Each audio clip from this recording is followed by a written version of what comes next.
The amount of trash that I have seen around the world, it's terrible. If we don't start recycling and waste less, I don't know what's going to happen.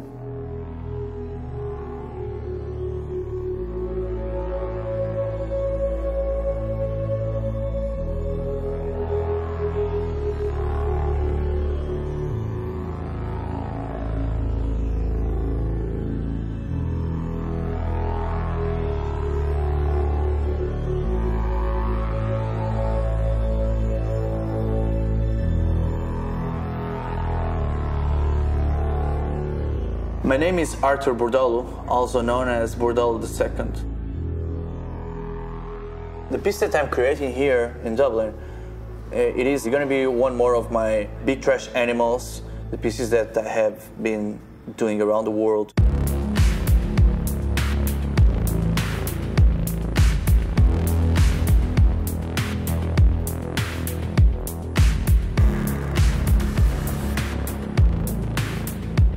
The first trash animal, it was a crab back in Azores, the Portuguese islands. When I went there, I was just making experiences with the trash, so I wasn't even sure about what to do. But at that time, there was a very poor area there, and the kids, they were messing with little crabs. So I thought, well, I could create a big crab, a crab that would defend himself, like a tough one. So I picked up like half of a car, a few car bumpers, plastic, metal, some scrap stuff, and in an abandoned place, I just created the big crab. And this one was the very first one.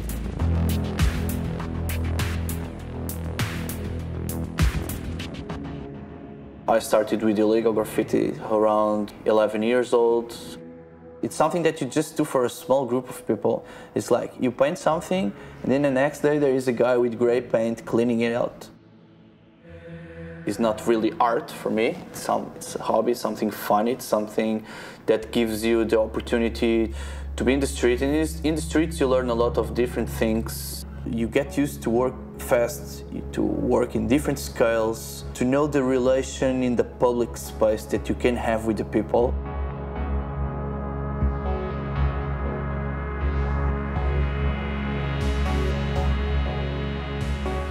It may look strange how did I came from the illegal graffiti scene to environmental art, but for me it makes sense at all because the artwork is also a reflex of what we are. And even if I were just having fun with the street stuff, I always had my conscience. And in my conscience, I always cared about animals, about the environment, about people.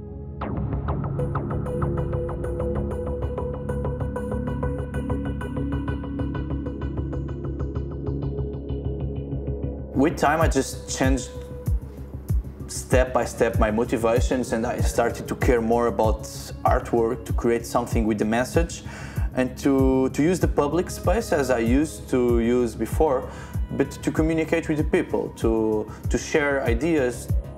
If we have the opportunity to make something where it's visible, I think it's our obligation to have something to say and to do our part trying to change anything.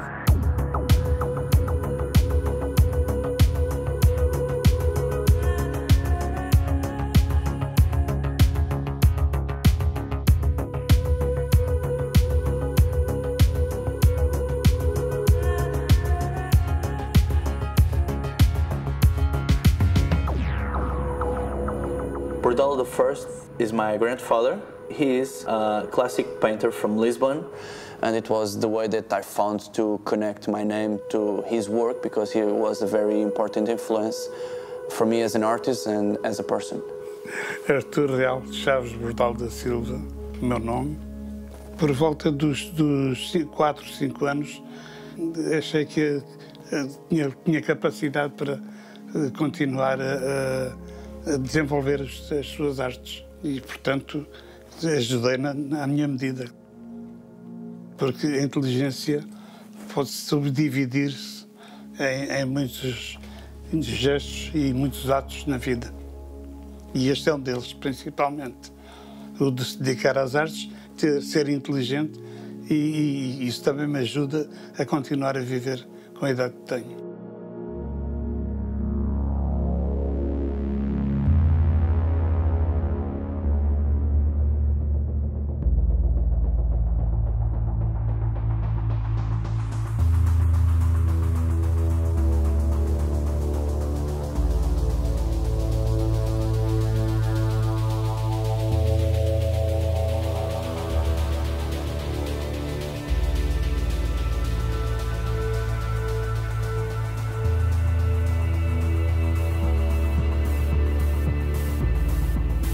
So the Big Trash Animals, it's probably the most well-known series of works that I've done and I'm still doing. For me, it's more than a series of works.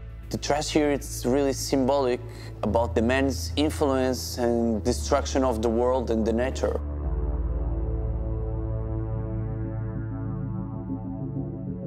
In the very beginning, I think the people, they just think that I'm crazy when they see us cutting pieces of trash. But then there is a time when there is this transition, when I start to paint a piece and it turns from trash to something that where you can even recognize some materials, but it becomes another thing. It becomes an animal. It's like the cutted plastics, they become hair, the ball becomes an eye, a real eye. And at this time, people start to enjoy it. And it's funny because sometimes you meet the same people that they were very arrogant in the beginning, like, hey, guys, what we're doing. And in the last days, they say, oh, it looks good, and blah, blah. You know, that part.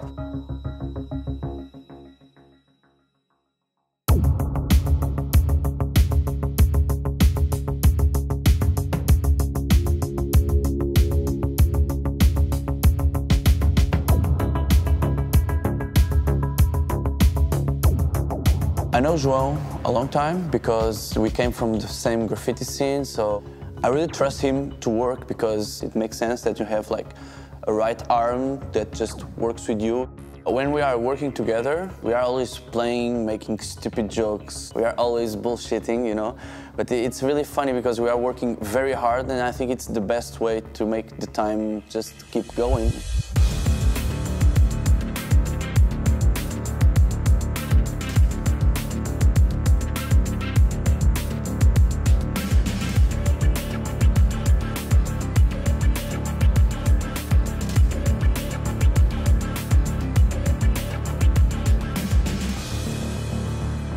I really believe that sometimes people think that the trash is the bin that you have in your house and you disconnect about where is it going after that. But it goes to a place and it's not only yours, it's the trash from billions of people.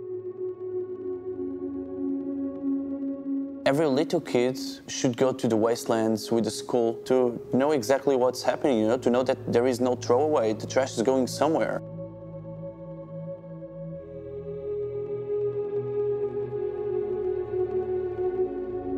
The piece that I'm creating here, it is a red squirrel in the middle of the city.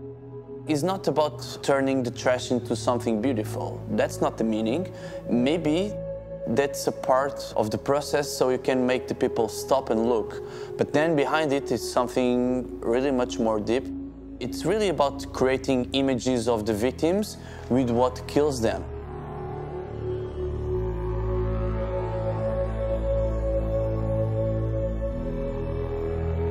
What really matters, it is what's behind the paint, because I'm picking up materials in really the end of their lives to create something new. But these pieces won't last forever. After a few years, it will be trash again. You can do whatever you want with this plastic, but you can't destroy it. You can try to transform it, but in the end, it will be trash and it will be there. So it's something that will last in the nature forever.